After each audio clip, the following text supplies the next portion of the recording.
Welcome বন্ধুরা, movie explain বাংলার একটি নতুন ভিডিওতে। তো চলুন আজকের এক্সপ্লেনটি শুরু করি। তবে তার আগে চ্যানেলটিতে যারা নতুন আছেন তারা চ্যানেলটিকে সাবস্ক্রাইব করে নিন, যাতে মুভির এক্সপ্লেন সবার আগে আপনার কাছে পৌঁছয়। মুভিটি শুরু হয় 1996 থেকে, যেখানে মুম্বাইয়ের রয়ের কিছু এজেন্টের সাথে গৃহমন্ত্রীর মিটিং হচ্ছিল। আসলে ইন্ডিয়া ওয়ার্ল্ড কাপের হোস্টিং করবে, কিন্তু কিছু ইন্ডিয়ান এজেন্সি জানতে পারে যে এখানে গ্যাংস্টার দয়া এবং ইয়াতে কিছু বড় ধরনের গন্ডগোল করতে যাচ্ছে। তাই তাদের খোঁজে অন্ধ্রপ্রদেশ ও তামিলনাড়ু সীমানায় একটি গ্রাম রত্নাগিরিতে পৌঁছে যায়। সেখানে ইন্সপেক্টর রাঘব এই গ্যাংস্টারদের বিষয়ে খোঁজ স্টার্ট করে। এখানে সে গ্যাংস্টারদের বিষয়ে তো কিছু জানতে পারে না, কিন্তু এখানকার জলদস্যুদের ব্যাপারে জানতে পেরে যায়। তখন রাঘব সেখানে সিঙ্গাপ্পা নামের একটি লোককে দেখতে পায়। রাঘব কিছু সময়ের মধ্যে বুঝতে পেরে যায় যে এই লোকটি এখানকার সব বিষয়ে সব কিছু জানে। তাই রাঘব তাকে তখন লোভ দেখাচ্ছিল যে যদি সে রত্নাগিরির বিষয়ে সব কিছু বলে দেয় তাহলে তাকে একটি হীরের আংটিও দেবে। কিন্তু সিঙ্গাপ্পা ওই হীরের আংটিটা নিয়ে ওই সমুদ্রতেই ফেলে দেয়, কারণ ওই আংটিটি খুবই দামি ছিল। তাই ওই আংটিটির জন্য তাড়াতাড়ি রাঘব সমুদ্রের মধ্যে লাফ দেয়। কিন্তু রাঘব তখন জলের ভিতরে অনেক মানুষের কঙ্কাল দেখতে পায়। সে প্রচণ্ড ঘাবড়ে যায়। সে উপরে উঠে আসে এবং সিঙ্গাপ্পাকে এইসব কঙ্কালের বিষয়ে জিজ্ঞাসা করতে থাকে। তখন সিঙ্গাপ্পা সমুদ্রের কিনারে অবস্থিত পাহাড়ের উপরে 4টি গ্রামের ব্যাপারে তাকে গল্প শোনাতে থাকে। সিঙ্গাপ্পা বলতে থাকে এই গ্রামগুলির পূর্বপুরুষরা খুবই বীর ছিল। এই বীরেরা খারাপ উদ্দেশ্য নিয়ে সমুদ্র দিয়ে আসা সব সমস্যার সম্মুখীন হতো, যেখানে ইংরেজরাও এসেছিল। কিন্তু দেশ স্বাধীন হওয়ার পর এই বীরেরা কোনো কাজের ছিল না। তারা নিজেদের জীবন অতিবাহিত করার জন্য এমন এমন কাজ করতে শুরু করে যেখানে সাহসের প্রয়োজন ছিল, যেখানে টাকার বদলে সমুদ্র দিয়ে আসা জাহাজের মালপত্র চুরি করা। আর এই কাজ শুধু একটি গ্রাম করত না, 4টি গ্রামেরই প্রধানরা মিলে এই কাজ করত। সেখানে প্রথম প্রধানের নাম ছিল দেবারা, আর দ্বিতীয় প্রধানের নাম ছিল ভাইরা, তৃতীয় প্রধানের নাম ছিল রায়াম্পা, আর চতুর্থ প্রধানের নাম ছিল কুঞ্জরা। এই 4টি গ্রামেরই গ্রামবাসী অনেক সাহসী ছিল, আর তাদের গ্রাম প্রধান খুবই শক্তিশালী ছিল। এই 4টি গ্রামের লোকেদের কাছে আলাদা আলাদা যোগ্যতা ছিল। তারা এই যোগ্যতা দ্বারা তারা জাহাজের মালপত্র চুরি করত, আর তাদেরকে প্রায় কোস্টগার্ডরা থামানোর জন্য আসত। কিন্তু এখনও পর্যন্ত কোস্টগার্ডরা তাদেরকে ধরতে পারেনি, কারণ তারা খুবই কৌশলের মাধ্যমে জাহাজের মালপত্র চুরি করত। তারপর আমরা জানতে পারি এই 4টি গ্রামের মানুষই মুরগা নামের একটি ব্যক্তির জন্য কাজ করত। আসলে মুরগার বিদেশ থেকে অনেক ইললিগ্যাল মালপত্র আসতো, আর তার বিনিময়ে মুরগা তাদেরকে অনেক টাকা দিত। এই জন্যই মুরগার প্রতি তারা খুবই খুশি ছিল। আর 4টি গ্রামেরই সবাই খুবই খুশিতে ছিল, কারণ মুরগা তাদের এত টাকা দিত যে তাদের অন্য কোনো কাজ করার প্রয়োজন ছিল না। তাই তারা কেবলমাত্র মুরগার জন্যই কাজ করত। এখানে আমরা জানতে পারি যে এই সব লোকেদের মধ্যে দেবারা খুবই ফেমাস ছিল, আর গ্রামের সবাই তাকে খুব সম্মানও করত। আর দেবারার একটি ছোট ছেলে ছিল, তার নাম ছিল বারা। রায়াম্পার একটি মেয়ে ছিল, আর ভাইরার ও কুঞ্জরার একটি করে ছেলে ছিল। দেবারার ফ্যামিলিতে তার স্ত্রী ছিল, সে তাকে খুবই ভালোবাসত। আর দেবারার ঠাকুমাকে দেখানো হয় সে ততক্ষণ অবধি ঘুমায় না যতক্ষণ অবধি দেবারা বাড়িতে না ফিরে আসে। আর দেবারার ছেলে বারা সবসময় তার বাবার কাছে ঘুমানোর আগে গল্প শোনে। আর দেবারা সবসময় তার ছেলেকে তার বীর পূর্বপুরুষের গল্প শোনাতো। কিন্তু তার ছেলে বারার পূর্বপুরুষের গল্প শোনার কোনো ইচ্ছে নেই। সে তার বাবা দেবারার গল্প শুনতে চায়, কারণ তার চোখে তার বাবাই সর্বশ্রেষ্ঠ। তারপর আমাদের দেখানো হয় প্রতি বছর এই 4টি গ্রাম মিলে একটি উৎসব করে, যেখানে তারা সবাই মিলে অস্ত্রের পূজা করে, আর অস্ত্র তাদের কাছে ভগবান তুল্য। আর এখানে একটি কথাও ছিল, যেখানে 4টি গ্রামের মধ্যে একটি সংগ্রাম হয়, সেখানে যে জিতে সেই অস্ত্রগুলিকে নিয়ে তার গ্রামে যায়। এই প্রথা অনেক বছর থেকে চলছিল, তাই এবছরও এই উৎসবের দিনটি আসে। সেখানে দেবারা বলে এই প্রথাটি আমাদের পূর্বপুরুষরা যোদ্ধা আর লড়াইয়ের জন্য করত, কিন্তু আমরা সকলে ভাই। আর দেবারা প্রতি বছরই অস্ত্রগুলিকে জিতে তার নিজের গ্রামে নিয়ে যায়। আর রায়াম্পা কোনো বছরই এই অস্ত্রগুলিকে জিতে নিয়ে যেতে পারেনি, আর তারাই অস্ত্রগুলিকে পুজো করার কোনো অধিকার পায়নি। তাই দেবারা চায় এই অস্ত্রগুলিকে প্রতি বছর অন্যান্য গ্রামে পুজো হোক। কিন্তু তার কথায় অনেক লোক অসম্মতি জানায়। তাদের মধ্যে বেশি অসম্মতি জানায় ভাইরা। সে বলে এই প্রথা আমাদের পূর্বপুরুষরা শুরু করেছিল, আর এই প্রথা সবসময় চলতে থাকা প্রয়োজন। এই সংগ্রামের কিছু রুল ছিল।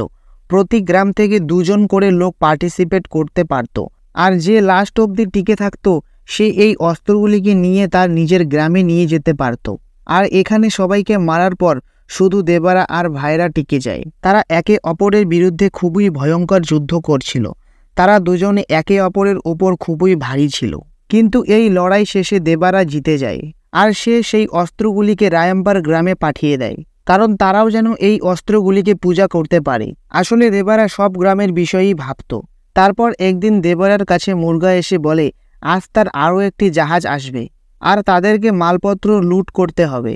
কিন্তু এইবার দেবারা তার কাজ করতে বারণ করে দেয়। সে তাকে বলে পোস্ট গার্ডের নজরদারি অনেক বেড়ে গিয়েছে, আমাদেরকে কিছুদিন এই কাজ বন্ধ রাখা উচিত। যখন সব কিছু শান্ত হয়ে যাবে তখন তারা সেই মালপত্র লুট করতে শুরু করবে। কিন্তু ভাইরা তার কথায় একমত ছিল না। সে বলে যদি দেবারা নাও থাকে তবুও আমরা এই সব মালপত্র লুট করতে পারবো। কিন্তু সবাই জানতো দেবারা ছাড়া জাহাজের মালপত্র লুট করা অসম্ভব। এই কথা রায়াম্পা খুব ভালোভাবে জানতো। তাই সে দেবারার কাছে যায় এবং তাকে বলে তুমি না থাকলে সবাই ধরা পড়বে, তোমাকে যেতেই হবে। তাই রায়াম্পার কথা শুনে দেবারা তাদের সাথে জাহাজের মালপত্র চুরি করার জন্য চলে যায়। কিন্তু যখনই তারা জাহাজে পৌঁছয় সেখানে কোস্টগার্ডরা চলে আসে আর তাদের সকলকে বন্দি করে নেয়। সেখানে পোস্টগার্ডের অফিসার দেবারার চোখ খুলে দেয়। সে বলে তোমরা যেগুলো চুরি করে নিয়ে যাও সেখানে অনেক গোলাবারুদ থাকে আর সেই বোমগুলিকে ব্যবহার করে আমাদের দেশে বিশৃঙ্খলার সৃষ্টি করা হচ্ছে। কিছুদিন আগেই তোমাদের গ্রামে যে একটি ছেলে মারা গেছে এই সব বোমা বারুদের জন্যেই। ওই ছেলেটির বাবাও দেবারার সাথে সমুদ্রে চুরি করত। কিন্তু যখন তার বাবা মারা যায় তখন সে পড়াশোনা করার জন্য বাইরে চলে যায়। কিন্তু বাইরেও সে সুরক্ষিত ছিল না, সেখানে তাকে কিছু লোক মেরে ফেলে। তখনই অফিসার জানতে পারে সে বাবা হতে চলেছে আর তার একটি মেয়ে হয়েছে। কিন্তু এ কথায় সে একেবারেই খুশি ছিল না। সে দেবারাকে বলতে থাকে যতদিন অবধি তোমাদের মতো শয়তান জীবিত থাকবে ততদিন অবধি আমাদের মেয়ে কিভাবে সুরক্ষিত থাকবে। এই কথা শোনার পর দেবারা একদম অবাক হয়ে যায়। সে বুঝে যায় যে এই সব কিছু খারাপ কাজ। কিন্তু কিছুক্ষণের মধ্যেই বাকি 3 গ্রামের লোকেরা তাদের উপর হামলা করে দেয় আর পোস্টগার্ডের অফিসারদের খুব খারাপভাবে মারতে শুরু করে। কিন্তু দেবারাও বুঝে যায় যে তারা খারাপ কাজ করছে, তাই সে 3 গ্রামের লোকেদেরই আটকাতে থাকে। যখন ভাইরা ওই অফিসারটিকে মারতেই যাচ্ছিল তখনই দেবারা তার গলায় একটি ছুরি ঢুকিয়ে দেয় এবং সেখান থেকে তাকে তাড়িয়ে দেয়। তারা জাহাজের সব মালপত্র নিয়ে চলে যায়, কিন্তু দেবারা সেখানেই রয়ে যায়। আর সেই অফিসারের কাছে সে প্রতিজ্ঞা করে যে আজকের পর থেকে তারা আর কোনোদিন এই জাহাজের মাল লুট করবে না, আর যদি কেউ ধরা পড়ে তাদেরকে খুব কঠিন শাস্তি দিবে। পরের দিন যখন ভাইরা সব মালপত্র মুর্গাকে দিতে যায় তখন সেখানে দেবারা চলে আসে এবং তাকে বলে আজকের পর থেকে সে তার আর মালপত্র চুরি করবে না, আর যদি কেউ সেই মালপত্র চুরি করতে যায় তাদেরকেও সে ছাড়বে না। আসলে মুর্গা কোনোদিনও তাদেরকে বলেনি যে এই কন্টেনারের ভিতরে কি আছে। যখন দেবারা জানতে পারে সেই কন্টেনারগুলির ভিতরে বারুদ ও বম থাকে তাই সে সেই কাজ করতে বারণ করে দেয়। আর তাদের গ্রামে যেই ছেলেটি মারা গেছে তার কারণ ছিল বোম ও বারুদ। কিন্তু এখনও অবধি ভাইরা ও কুঞ্জরা দেবারের কথায় একমত ছিল না আর তারা দেবারার উপরে হামলা করে।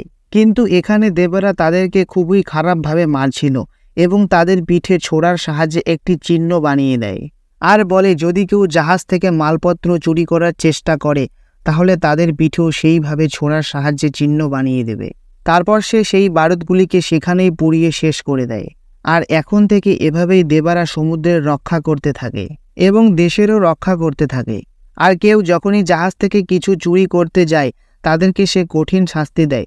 তাই এখন সবাই দেবারাকে ভয় পেত, কেউ দেবারার বিরুদ্ধে যেত না। দেবারার গ্রামবাসীরা সকলেই এখন মাছ ধরার কাজ করত। কিন্তু এখনও পর্যন্ত ভাইরা দেবারার উপর রেগেছিল। সে দেবারার সাথে কোনো কিছু ভালো হতে দিতে চায় না। তাই সে একটি প্ল্যান তৈরি করে। সে তার ভাইয়ের সম্বন্ধ রায়াম্পার বোনের সাথে করে দেয়। তার বোন অন্ধ ছিল। এ কথা যখন রায়াম্পা শোনে সে খুবই খুশি হয়ে যায়। সে এ কথা দেবারাকেও বলে এবং তাকে বিয়েতে ইনভাইট করে। আর রায়াম্পার বোনের বিয়েতে দেবারা যায় এবং সে সেখানে নাচে গায়। সে খুবই মজা করে কারণ সে রায়াম্পার বোনকে সে নিজের বোন বলেই মানত। এই বিয়েতে 4টি গ্রামেরই লোক এবং গ্রাম প্রধান উপস্থিত ছিল। কিন্তু কিছু লোক এখনও অবধি দেবারার উপর রেগেছিল। তাদের মধ্যে প্রধান ছিল ভাইরা আর কুঞ্জরা। কিন্তু ভাইরা এখানে দেবারাকে বলছিল যতদিন তুমি আছো ততদিন আমরা তোমার সাথে আছি। এখানে সে তার সাথে বন্ধুত্ব করতে চাইছিল আর কথায় কথায় তাকে 3 পাত্র মদও খাইয়ে দেয়। সে সম্পূর্ণভাবে নেশাগ্রস্ত হয়। তখনই রায়াপ্পা জানতে পারে ভাইরা আর কুঞ্জরের লোক দেবারাকে মারার প্ল্যান করেছে। তাই রায়াপ্পা তাড়াতাড়ি ভাইরার সাথে কথা বলতে যায় আর তাদের প্ল্যানিংয়ের বিষয়ে জিজ্ঞাসা করে। তারপর সে বলে, আজকের রাতে হয়তো দেবারা মারা যাবে, না হলে তোর বোন মরবে। তোকে একজনকে চুজ করতে হবে। তুই যদি তোর বোনকে বাঁচাতে চাস তাহলে দেবারাকে বলে দে আজ রাতে জাহাজে চুরি হবে আর তাকে সেখানে পাঠিয়ে দিতে। আর রায়াপ্পা তাকে সেখানে পাঠিয়ে দেয়, কারণ সে তার বোনকে বাঁচাতে চেয়েছিল। সে দেবারাকে বলে আজ রাত জাহাজে চুরি হবে, তাই সে তাড়াতাড়ি সেখানে চলে যায়। কিন্তু সেখানে তো অনেক লোক আগে থেকেই দেবারার জন্য অপেক্ষা করছিল আর তারা খুবই ভয়ানক ছিল। তারা দেবারার উপর হামলা করে, কিন্তু দেবারা তাদেরকে এক এক করে মেরে ফেলে। সকালে যখন সবাই সমুদ্রের কিনারে পৌঁছয়, তারা দেখে সেখানে অনেক লোকের মৃতদেহ পড়ে আছে আর সেখানে কিছু কথা লেখা ছিল। সেগুলি দেবারা লিখেছিল। সেখানে লেখা ছিল সে বুঝে গেছে যে এই গ্রামে থেকে সেই সমুদ্রের রক্ষা করতে পারবে না, তাই সে সেখান থেকে দূরে যাচ্ছে। কিন্তু যখনই সমুদ্রের জাহাজ থেকে কিছু চুরি করার চেষ্টা করবে, সে আবার ফিরে আসবে। তারপর আমাদের 12 বছর পরের গল্প দেখানো হয়। জানা যায় এই 12 বছরের মধ্যে এখানে একবারও চুরি হয়নি, যেখানে আমরা জানতে পারি এই গ্রামবাসীরা দেবারাকে খুবই ভয় পেত। তারপর আমাদের দেবারার ছেলে বারাকে দেখানো হয়, যে হুবাহু দেবারার মতো দেখতে ছিল। বারা কেবলমাত্র তার বাবার মতো দেখতেই, কিন্তু তার মধ্যে তার বাবার কোনো শক্তি ছিল না আর সে কাউকে মারতে ও পিটতেও পারে না। আর সে খুবই ভীতু ছিল আর তার মধ্যে তার বাবার জন্য অনেক রাগ ছিল। কিন্তু দেবারার ঠাকুমা ও তার মা দেবারার জন্য সবসময় অপেক্ষা করতে থাকত। কিন্তু বারা তাদেরকে বলে ওই লোকটি নিজের ইচ্ছেতেই আমাদের ছেড়ে চলে গেছে, সে এখানে কেন ফিরে আসবে। তারপর আমরা থাঙ্গাম নামে একটি মেয়েকে দেখতে পাই, যে ছিল রায়াম্পার মেয়ে। আর থাঙ্গামের অনেক বড় বড় স্বপ্ন ছিল। আসলে তার দেবারাকে পছন্দ ছিল আর তার এরকমই একজনকে চাই যে খুব সাহসী হবে। তারপর আমাদের ভাইরাকে দেখানো হয়, যে এখন একটু বুড়ো হয়ে গিয়েছিল। ওই রাতের কথা বলা হয়। সেই রাতে সেখানে ভাইরা ও রায়াম্পার মধ্যে কেউই দেবারাকে মারতে যায়নি। সেখানে চতুর্থ গ্রামের প্রধান কুঞ্জরা দেবারাকে মারতে গিয়েছিল এবং সে সেখানে মারা গিয়েছে। আর এখন ভাইরার ছেলেও বড় হয়ে গেছে এবং সেও এখন দেবারাকে মারতে চায়, কিন্তু দেবারাকে তো 12 বছর থেকে কেউই দেখেনি।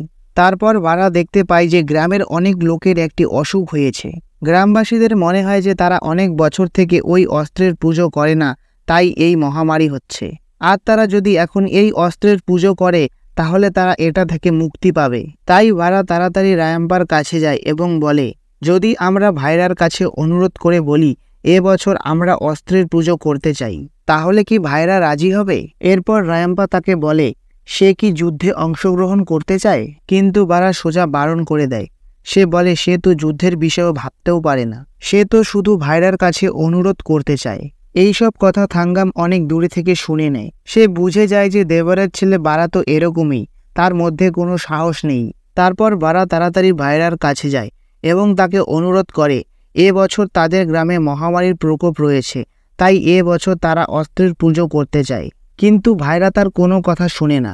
ভাইরা বারাকে আবার উল্টোপাল্টা কথা বলছিল। সে বলছিল হয়তো তোমাদের গ্রামে কোনো পুরুষ মানুষই বেঁচে নেই, ভালো হবে তুমি সমুদ্রের কিনারে গিয়ে চিৎকার করে বলো যে আমাদের গ্রামে কোনো পুরুষ মানুষ বেঁচে নেই। তাই দেবারা মানে বাবা তুমি চলে আসো। প্রতি বছরের মতো এবারও ভাইরার গ্রামে অস্ত্রের পুজো হয়। এখন আর কোনো যুদ্ধ হয় না, কারণ যুদ্ধে পার্টিসিপেট করার মতো কোনো লোক নেই। তারপর বারা চিৎকার করে বলে যদি পুজো হয়ে গিয়ে থাকে তাহলে মহিলা এবং বাচ্চাদের বাড়িতে পাঠিয়ে দাও, কারণ এইবার বারা যুদ্ধে পার্টিসিপেট করবে। শুরুতে তো বারা মার খাচ্ছিল, সবার মনে হচ্ছিল যে বারা হয়তো আর বাঁচবে না। তার কিছুক্ষণ পরেই বারা প্রচণ্ড রেগে যায় এবং ওই লোকগুলিকে খুব খারাপভাবে মারতে শুরু করে। তারপরে জানা যায় বারার এত সাহস কোথা থেকে এসেছে। আসলে সে জলের মধ্যে অনেক মদ মিশিয়ে দেয় আর সেই মদ খেয়ে সবাই নেশাগ্রস্ত হয়ে পড়ে। আর এই সুযোগে বারা সবাইকে মেরে যুদ্ধটি জিতে অস্ত্রগুলিকে নিজের গ্রামে নিয়ে যায়। পরের দিন এই কথা সবাই জানতে পেরে যায়। ভাইরা রায়াম্পাকে বলে যে বারা এটি একদম ভালো কাজ করেনি, আমরা তাকে মেরে ফেলবো। রায়াম্পা ভাইরাকে বলে তোমরা কেবল যুদ্ধই দেখেছো, কিন্তু আমি বারার চোখে দেবারাকে দেখেছি। তারা যদি শুধু নেশাগ্রস্তই থাকতো তাহলে তাদের নেশা এখন পর্যন্ত চলে যেত, কিন্তু তাদের এত মার পড়েছে যে এখনো উঠতেই পারেনি। দেবারাই যথেষ্ট, তাই তোমরা বারাকে আর উত্তেজিত করো না। ভাইরা এখানে রায়াম্পার কথা মেনে নেয় আর নিজের কাজে চলে যায়। সে তার ছেলেদের খুবই ভালোভাবে ট্রেনিং দিচ্ছিল। তারা জলের ভিতর 9 মিনিট পর্যন্ত শ্বাস আটকে রাখতে পারত। তাই পরের দিন তারা মুরগাকে তাদের কাছে ডাকে এবং মুরগাকে বলে এর পরের বারের মালপত্র চুরি আমরা করব। কিন্তু মুরগা তাদেরকে বলে সে কোনো রিস্ক নেবে না। যতদিন পর্যন্ত দেবরার লাশ নিজের চোখে দেখছে ততদিন পর্যন্ত সে কোনো চুরি করবে না। তারপর আমরা দেখতে পাই দেবরার ঠাকুমার শরীর খুবই অসুস্থ হয়ে যায়, কারণ সে অনেক লোকের মুখে শুনেছে যে দেবরা আর বেঁচে নেই। আর ঠাকুমা ততক্ষণ ভালো হবে না যতক্ষণ না দেবরা নিজে তার চোখের সামনে এসে দেখা দেয়। এই কথাটি ভাইরাও খুব ভালোভাবে জেনে যায়। তাই সে দেবরার ঠাকুমার ঘরের সামনে পাহাড় দিতে শুরু করে। কিন্তু একদিন দেবরা ঠাকুমার সাথে দেখা করার জন্য চলে আসে। ঠাকুমা তাকে দেখে সম্পূর্ণভাবে ঠিক হয়ে যায়। তারপর ভাইরার লোক দেবরার পিছু করতে শুরু করে, কিন্তু দেবরাকে তারা ধরতে পারে না। সে সেখান থেকে পালিয়ে যায়। তখন ভাইরা একটি কথা বুঝতে পারে যে হয়তো দেবরা এখন আর অতটা শক্তিশালী নেই। যদি সে শক্তিশালী থাকতো সে তাদের সাথে যুদ্ধ করত, এভাবে পালাতো না। আর এখন সে বৃদ্ধ হয়ে গেছে, আর এই কথা সে মুরগাকে জানায়। তারপর মুরগা তাদেরকে বলে পরের শনিবারে আমরা জাহাজ থেকে মালপত্র চুরি করব। পরের সিনে আমাদের দেখানো হয় যে বারার একটি বোনও রয়েছে, আর ভাইরার লোকেরা তাকে বিরক্ত করছিল আর উল্টাপাল্টা কথা বলছিল। তারা বলতে থাকে দেবরা যদি মারা যায় তাহলে তারা তাকে খুবই কষ্ট দিবে। এই কথা যখন বারা জানতে পারে সে তখনই ভাইরার লোকেদের কাছে যায়, কিন্তু তারা ভাবছিল বারা তাদেরকে কিছুই করতে পারবে না। কিন্তু সে বোনের জন্য তাদেরকে এত খারাপভাবে মারছিল যে তারা কল্পনাও করতে পারেনি। কিন্তু পরের দিন সকালে আরও একটি শকিং নিউজ আসে যে কাল রাতে বারা যাদেরকে মেরেছিল তাদের মধ্যে একজন মারা গেছে, আর তারা ছিল ভাইরার লোক। তাই বারা ভয়ে ভয়ে ভাইরার কাছে যায় আর ভাবতে থাকে হয়তো সে তাকে মেরে ফেলবে। বারা ভাইরাকে বলতে থাকে যে সে তো লড়াইয়ের একদম বিরোধী। সে সেদিন রাতে মদ খেয়ে ফেলেছিল, এই কারণে ভুলবশত সে সেই লোকটিকে মেরে ফেলেছে। আর বলে আমরা তো সবাই ভাইয়ের মতো। এটা শোনার পর ভাইরা বারাকে বলে আমরা যদি সবাই একই হই তাহলে কালকে রাতে আমরা জাহাজে চুরি করতে যাব, তোমাকেও যেতে হবে। সে কথায় বারাকে রাজি হতে হয়। আর জানা যায় আগের দিন রাতে যেই লোকটি মারা গেছে তাকে বারা নয় ভাইরা মেরেছে। তারপর আমাদের দেখানো হয় পরের দিন রাতে সবাই জাহাজে চুরি করার জন্য পৌঁছে যায়। সেখানে বারাও উপস্থিত ছিল, আর সে খুবই ভয় পাচ্ছিল, কারণ সবাই ভালোভাবেই জানে যে কিছুক্ষণের মধ্যে দেবরাও এখানে চলে আসবে। আর সবাই চুরি করার জন্য পৌঁছে যায়, আর তারা সেখানে কোস্ট গার্ডের নজর উপেক্ষা করে চুরি করে নেয়। অন্যদিকে বারার মা দৌড়তে দৌড়তে সিঙ্গাপ্পার কাছে যায়।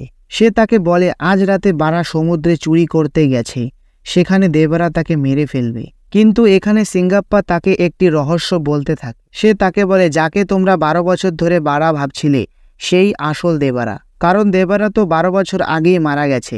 কিন্তু তখন থেকে বারা একটি মন গড়া গল্প বানিয়েছিল যাতে কেউই দেবরার ভয় ভুলে যেতে না পারে আর সমুদ্রে যাতে কেউ না যায়। আর তার বানানো গল্প সফল হয়েছে। সবাই সেই সমুদ্রে যেতে ভয় পায়, কারণ দেবরার আতঙ্ক সবার মনে গেঁথে আছে। তাই তোমার বারাকে নিয়ে কোনো চিন্তা করতে হবে না। তোমার তাদের কথা চিন্তা করা উচিত যারা বারার সাথে সমুদ্রে চুরি করতে গেছে। তারপর যখন সব লুটেরা সব জিনিসপত্র নিয়ে ফিরছিল তখন একটি শার্ক সেখানে এসে পড়ে, আর সবাই সেই শার্কটির উপর ফায়ারিং করতে শুরু করে। কিন্তু তার কিছুক্ষণ পরেই বারার সব লোকগুলিকে জলের নিচে নিয়ে যায় এবং তাদেরকে খুব খারাপভাবে মারতে থাকে। তার বাবা দেবরা যেমন করে পিঠে একটি চিহ্ন করে তাদেরকে মারত, ঠিক সেভাবেই সে তাদেরকে মেরে জাহাজের মৃতদেহের স্তূপ বানিয়ে দেয়। বারা যখন এই সব মৃতদেহগুলিকে নিয়ে সমুদ্র থেকে বাইরে আসে আমরা জানতে পারি যে সিঙ্গাপ্পা আগে থেকেই সবকিছু জানে। আর বারা নিজের পিঠেও ওই একই চিহ্ন বানিয়ে নিয়েছিল, কারণ সেও তো তাদের সাথে সেই সমুদ্রে চুরি করতে গিয়েছিল। আর সিঙ্গাপ্পা এভাবেই ওই অফিসারটিকে গল্প শোনাচ্ছিল। কিন্তু অফিসারটির মনে একটি সন্দেহ ছিল, যেমন আমার আর তোমাদের মনে আসছে। সেটা হলো সেই বাহুবলীর মতো মানুষটিকে দেবরাকে সেই রাতে কে মেরেছিল। সেই রাতে তো সে সবাইকেই মেরে ফেলেছিল, তাহলে তাকে কে মেরেছে? তখন শেষে আমাদেরকে দেখানো হয় বারা তার বাবাকে মেরে ফেলেছে। আর এই সাসপেন্সের সাথে মুভিটি এখানেই শেষ হয় যে বারা দেবরাকে কেন মারে। তো বন্ধুরা, যদি ভিডিওটিকে ভালো লেগে থাকে তাহলে চ্যানেলটিকে সাবস্ক্রাইব করুন আর এরকম ভিডিও পেতে আমাদের সাথে থাকুন। তো দেখা হচ্ছে আবারও নেক্সট ভিডিওতে।